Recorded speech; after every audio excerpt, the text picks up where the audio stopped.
guys, welcome to the last Mesopotamia video.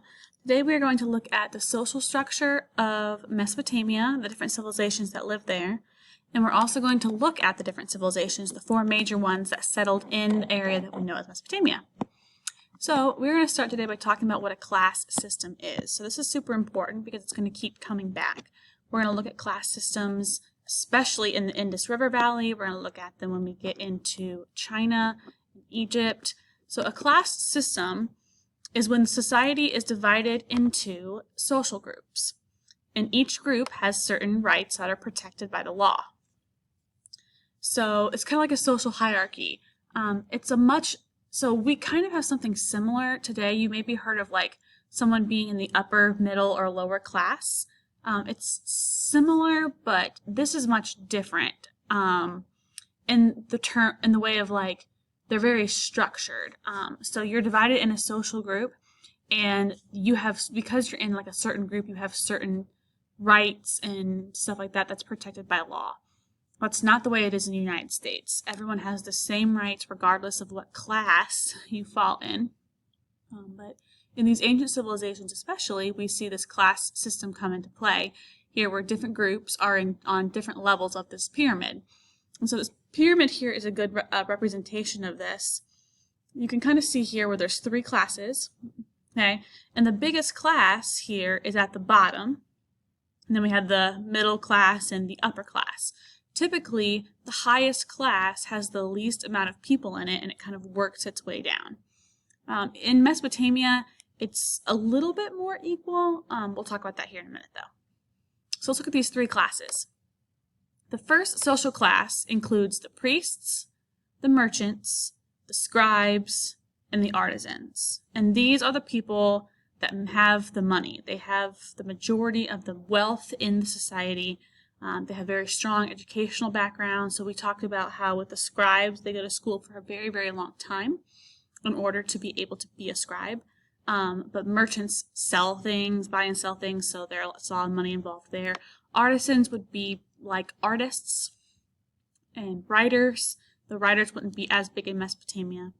And then, of course, the priests and the priestesses, we talked about how important those people are because they're the only ones who can talk to the gods.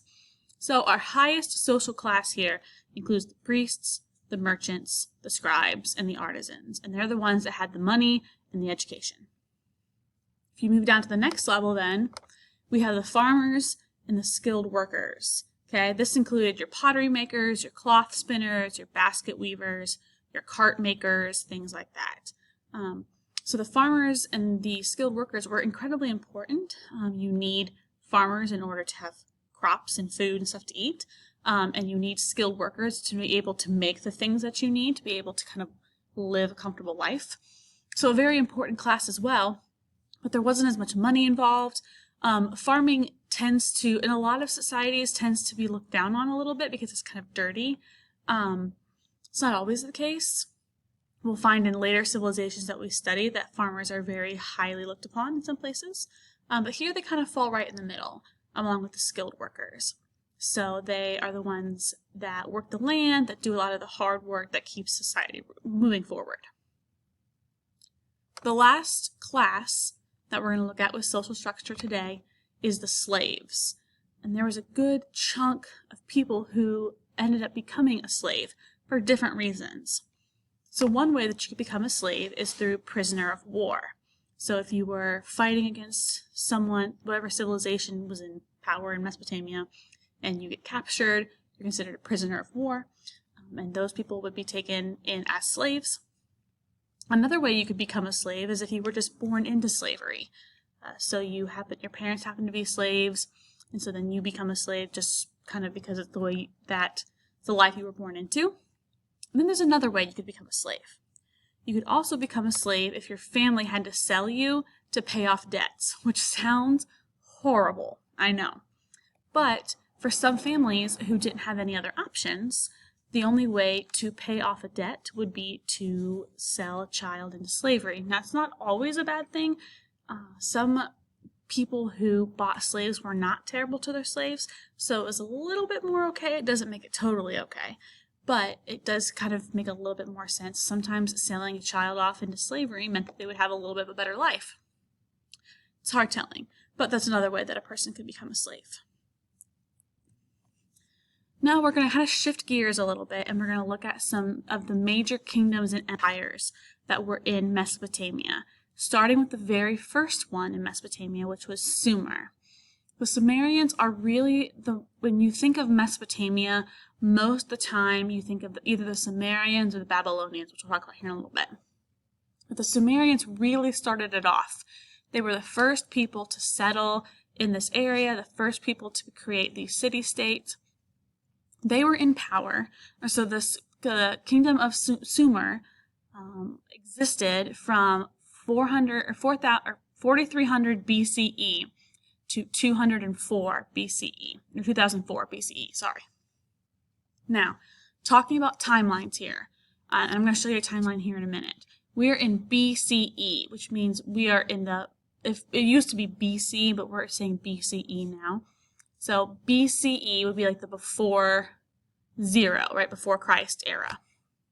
So this kind of works backwards, where they started, it's like negative numbers, where they started in 4300 BCE and went all the way to 2004 BCE. It kind of moves this direction.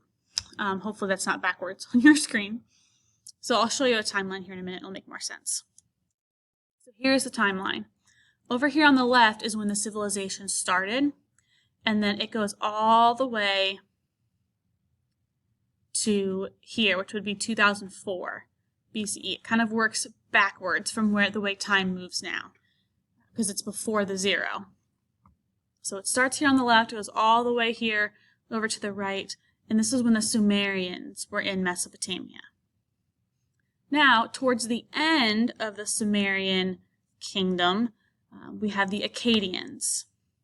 So Akkad was in the area of Mesopotamia from 2334 BCE to 2083 BCE.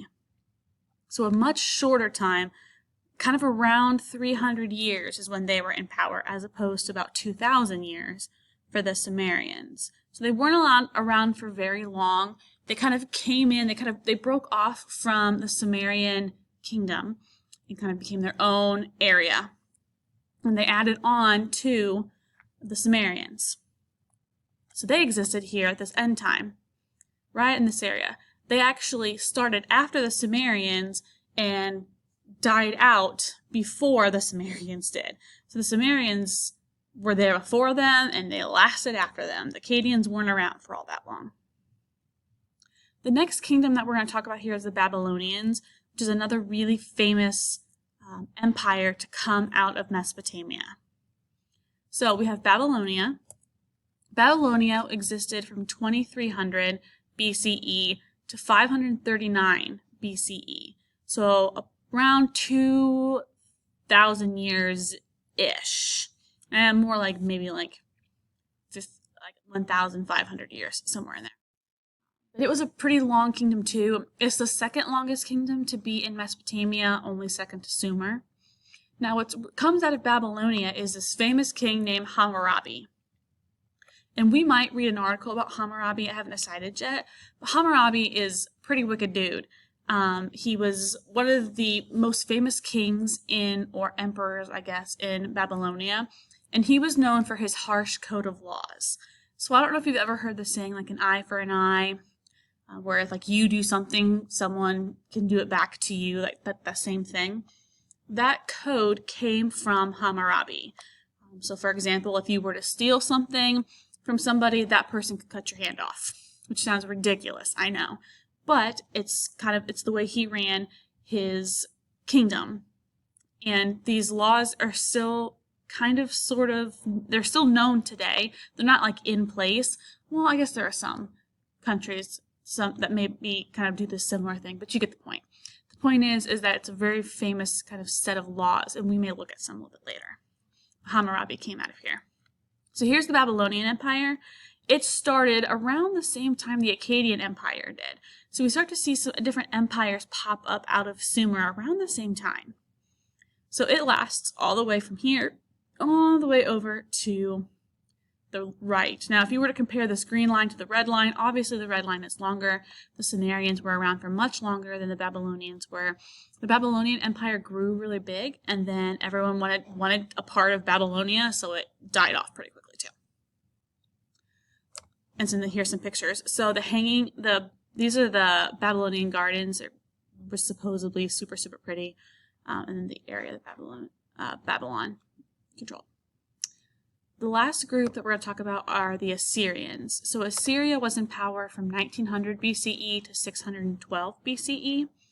So around 1,000, 1,300 years, a little less than the Babylonians. Now the Assyrians were known for their war tactics. They would come in and just sweep across all these different civilizations. They would come in with their really powerful army and just annihilate people. And what they would do then is they would come in and totally shake up the city-state. They would force people to move to different areas to kind of balance out things. They had a really intense way of governing. But we're not going to spend a whole lot of time in that. This is really all we're going to talk about it. But the Assyrians were pretty intense too. So here is their timeline. Here. So it's the third longest. It goes the Sumerians, Babylonians, Assyrians, and then the Akkadians when it comes to length. But it started up after the Sumerian Empire had kind of died out. So it started here, and then it actually died out before the Babylonians did. War, typically, is what caused it. And that's it, guys. That's the end of our Mesopotamia unit. Hopefully you have all of your slides filled out. If you don't, make sure you go back and watch one of the old videos to get them all filled out. We are going to give you a frame in mind, or an end in mind here where we're going. We are going to have you do a quiz over this later, which you'll be able to use your notes, so hopefully you took good notes. And we might read an article on Hammurabi. I haven't decided yet. But that is it. I'll let you guys get going.